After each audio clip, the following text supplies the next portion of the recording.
네, 이번에 아고스티누스의 마음의 철학 중에서 2장 영혼의 총론 부분에서 영혼의 중간 상태, 영혼과 몸의 관계, 감정, 그 다음에 아고스티누스의 인간의 영혼과 인간의 정의 부분의 발제를 맡은 정량호입니다. 제가 준비한 그 발제문을 읽어드리도록 하겠습니다. 먼저 영혼의 중간 상태입니다. 영혼의 중간적 위치의 개념은 중기와 신플라톤주의적인 것이며 플로티누스, 오리겐, 갈키디우스에서 발견됩니다. 영혼의 매개체는 주로 존재론적 존재로 신적인 존재와 육체의 존재 사이에 있지만 인간의 이성의 힘과 자유를 전달할 것이며 도덕적 행동의 결과로 영혼이 계층에서 적절한 수준을 유지하거나 아래로 가라앉게 하는 수반적 위험이다 라고 합니다. 이러한 영혼의 개념을 통하여 아고스티누스는 자기 중심적인 경향의 영혼을 비하합니다.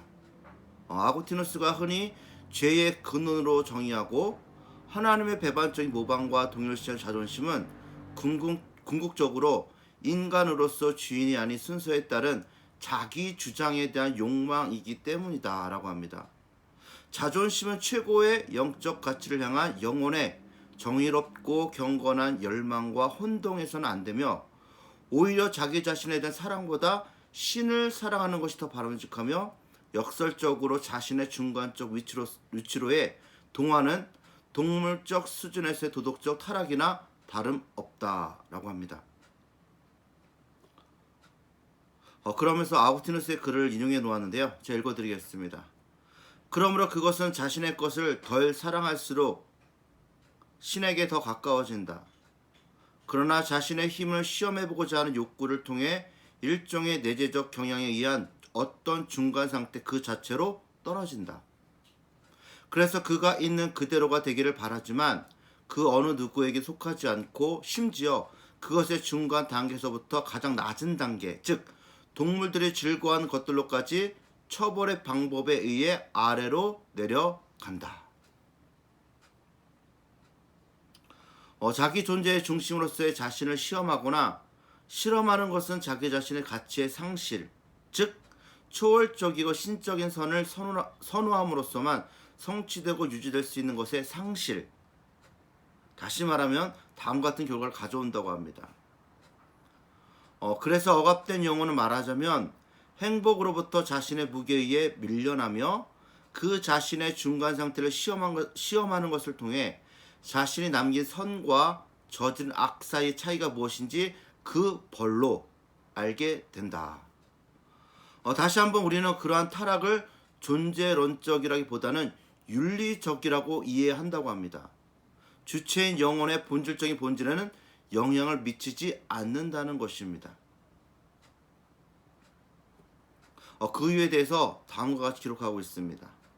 왜냐하면 고통을 느낄 때에도 지각 있는 본성이 결코 고통을 느낄 수 없는 돌보다 더 좋듯이, 그래서 아무리 비참할 때라도 이성적인 본성은 이성과 감각이 없는 돌보다 우월하며 그 때문에 비참한 경험을 할 수 없기 때문이다 라고 합니다. 따라서 영혼의 존재론적 중간의 위치는 변경할 수 없지만 영혼은 그 위치가 변화할 수 있고 그 행동에 의해 결정되는 추가적인 차원, 즉 가치의 차원 및 선택에 따른 도덕주의에 살고 있다고 합니다.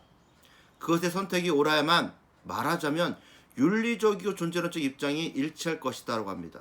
즉 그것의 행동과 도덕적 지위는 존재의 규모에서 그것의 적절한 위치를 반영할 것이다 라고 합니다. 다음은 영혼과 몸의 관계, 감정 부분입니다. 아고스티누스의 초기 논문에서 아고스티누스는 영혼이 육체의 상태가 될 수 없다고 공식적으로 주장합니다. 몸은 필연적으로 변할 수 있지만 마음과 같거나 다른 식으로 분리될 수 없는 이성은 변할 수 없다는 것입니다. 감정에 대한 아고스티누스의 설명에서 우리는 육체 영혼 관계에 대한 분석을 발견할 것입니다. 그의 심미적 인식에 대한 견해는 여기에 포함될 수 있습니다. 육체적 움직임의 아름다움에 대한 기쁨은 영혼이 육체와 결합되고 그것을 통해 인지되기 때문에 비로소 가능하다라고 합니다. 그러나 그러한 인식은 단지 우리의 정서적 삶에 고조된 예일 뿐입니다. 아구스티누스는 전통적으로 감정을 두려움, 욕망, 기쁨, 슬픔으로 분류합니다. 아구스티누스의 글입니다. 그리스인들이 파테, 감정이라 부르는 이러한 영혼의 동작은 키키로와 같은 우리 자신의 작가들은 심적인 동요, 어떤 애정, 그리고 그와 같은 몇몇은 그리스보다 정확하게 번역하는 열정이라고 부른다고 합니다. 이러한 다양한 감정은 욕구와 동의가 있든 회피와 거절이 있든 자유의지의 한 형태다라고 합니다.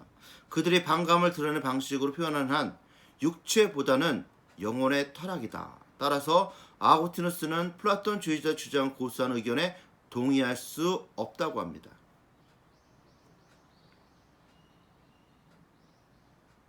아구스티누스의 글입니다. 즉 플라톤주의자 주장 고수한 의견에 동의할 수 없다는 것에 대한 예로 들어놓은 아구스티누스의 글인데 제가 읽어드리겠습니다. 영혼이 살아있는 팔과 죽어가는 팔에 의해 영향을 받는다는 것, 이로부터 욕망과 두려움, 희로애락의 질병이 온다는 것을 알게 된다. 실제로 환생에 대한 플라톤주의의 신앙은 육체로 돌아가고자 하는 욕망과 같이 육체가 분리된 영혼의 감정을 전제한다고 합니다. 그래서 그들 자신조차도 영혼이 육체에 의해 영향을 받을 뿐 아니라 욕망, 두려움, 기쁨, 비통함을 느낄 수 있다는 것을 인정한다고 합니다.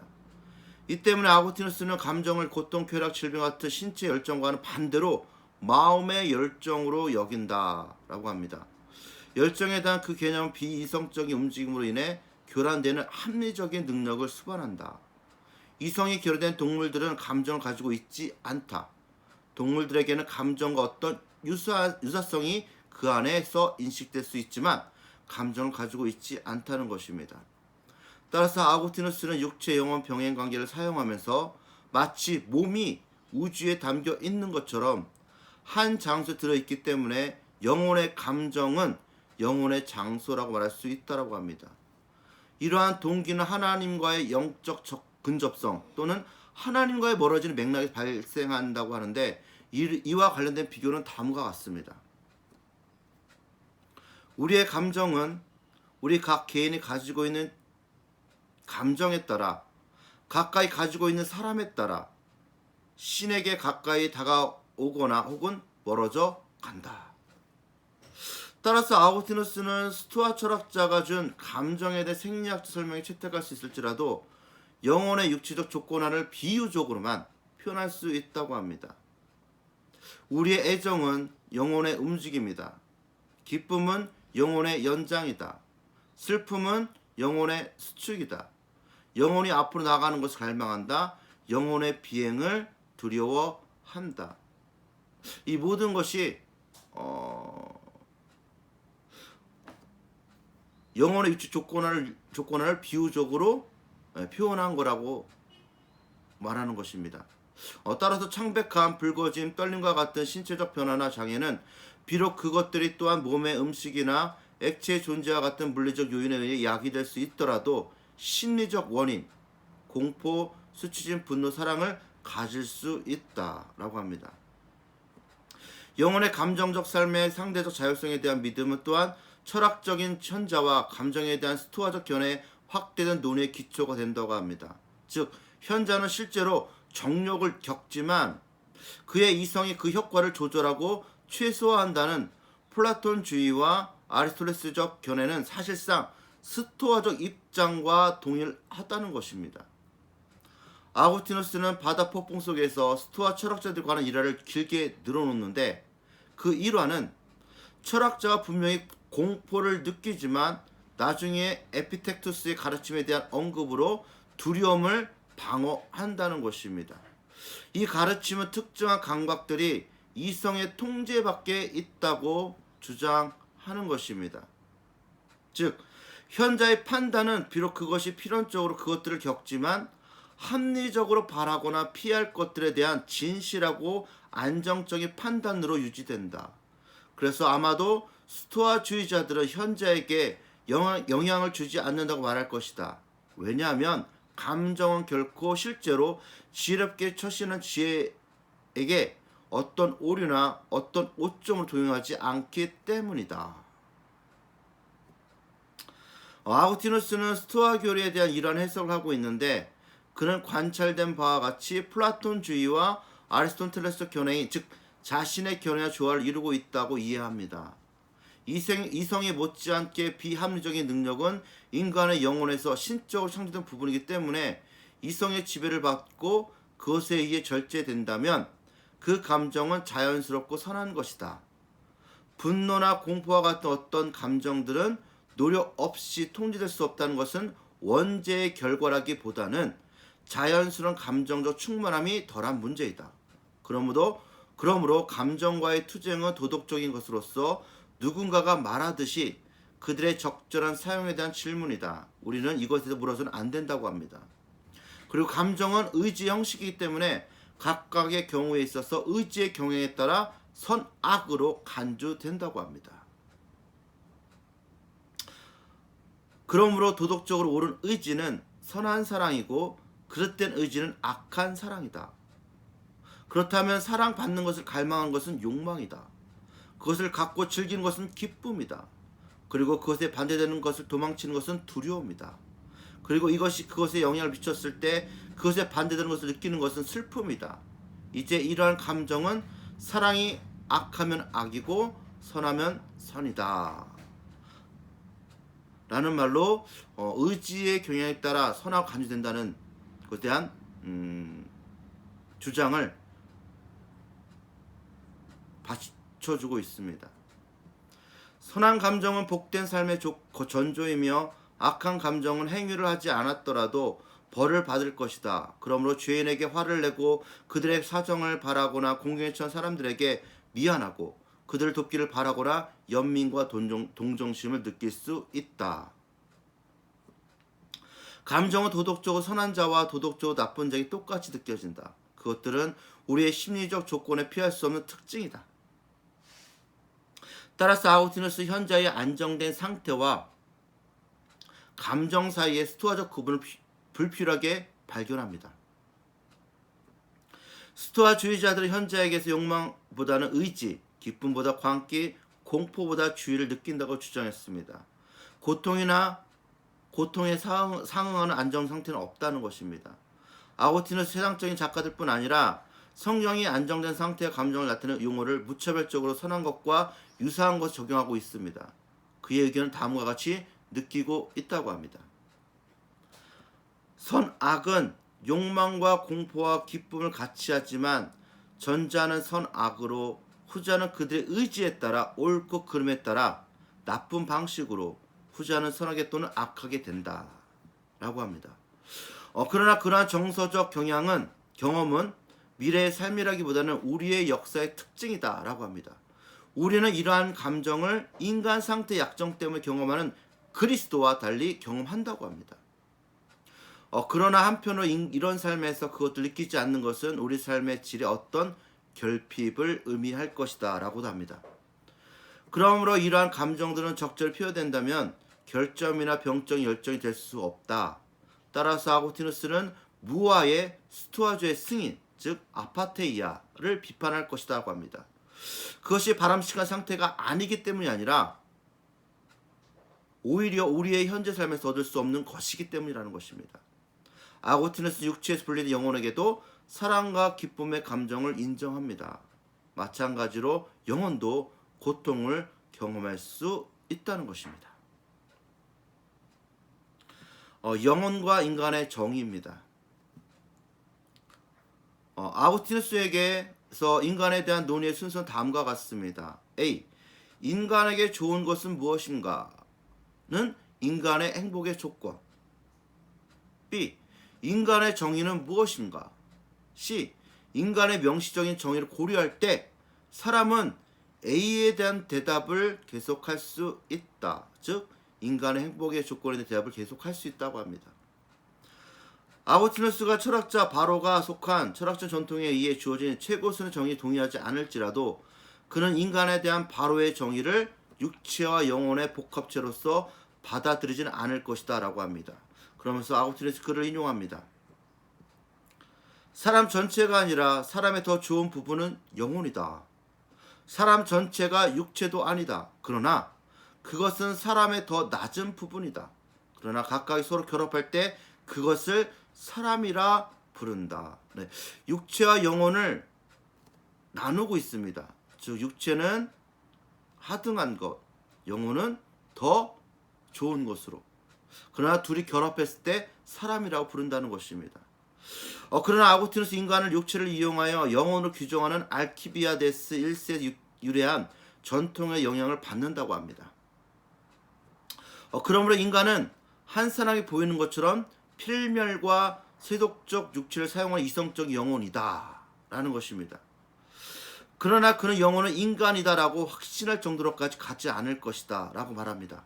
그러므로 그는 이렇게 말할 수 있다. 인간이란 무엇인가? 육체를 가진 이성적인 영혼이다. 그러한 인간은 육체를 가진 영혼은 두 사람이 아니라 한 사람이 된다라고 합니다. 우리는 아구스티누스가 바로에 대한에 비추어 알키아비아데스 1세 정의를 이해한다고 말할지라도 모릅니다. 인간은 육체와 영혼의 합성어인 것은 사실이지만 우리가 인간을 그의 지배적인 부분, 즉 육체를 영혼의 소유물이나 도구로서 또는 알키아비아데스의 언어에 밀접하게 메아리치는 것으로 간주한다면 그의 영혼은 그의 몸과 다음과 같이 지배한다라고 말합니다. 영혼은 내가 보기에 육체에 대한 지배에 적합한 이성에 있어서 어떤 물질적 공인 것 같다. 그리고 아구스티누스가 인간을 페르소나로 정의한 것에 대한 언급한 것은 이미 도달한 결론에 아무것도 더하지 않는다고 합니다.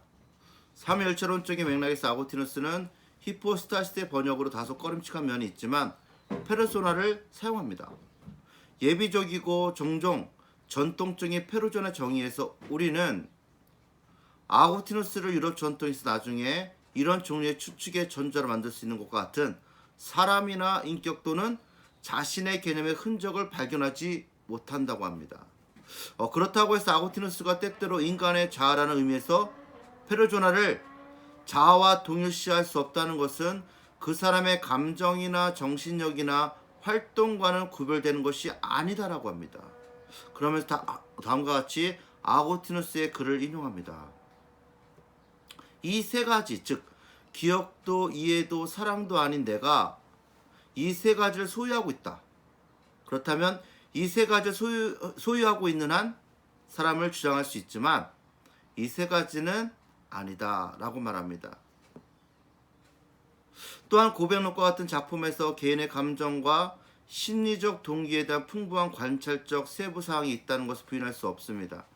그러나 그것은 인격 속에 조리된 개념과 같지 않으며 아구스티누스 인간에 대한 삼분학적 정의를 명백히 거부한다고 합니다.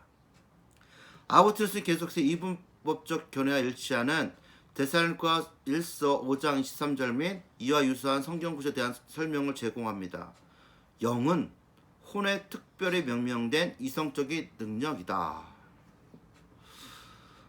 그리스 철학에서 우리에게 상기시키듯 인간에 대한 한분론은 무엇보다 아리스토텔레스에서 발견되는데 여기서 혼에 대하여서는 정신이 영혼과 육체와 분명히 구별된다. 이성의 순수한 활동은 보통의 일상적인 사고와는 달리 아리스토텔레스에게는 정신물리학적 과정에 의존하지 않는다는 것이다.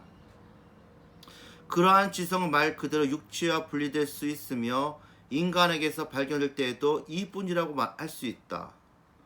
아구스티누스 이러한 아리스토텔레스적 관념에 반드시 직접적 영향을 받지 않고 우리가 인간을 이성적이고 인간적인 동물로서의 경험적 정의와 조화시키려 할 때 순수한 사고의 개념이 이끄는 문제를 정확히 지적할 수 있다고 합니다. 산술적 비율에 변하지 않는 성질은 불멸성, 즉 불멸의 이성이라고 아구스티누스는 말합니다. 이제 그러한 부분을 이해하거나 계산한 나 역시 마찬가지로 불사의 이성인데 이 경우 나의 소위 죽음은 정말 내 것이 아니거나 혼은 이성과 동일시되어서 안 되며 나는 이성을 덜 사용하는 것이 아니다. 이러한 대체 이성의 첫 번째는 영혼의 일부 또는 영혼의 활동으로 간주된다. 이제 내가 어떤 식으로든 불사의 이성이라면 나는 죽음의 동물로 정의될 수 없다.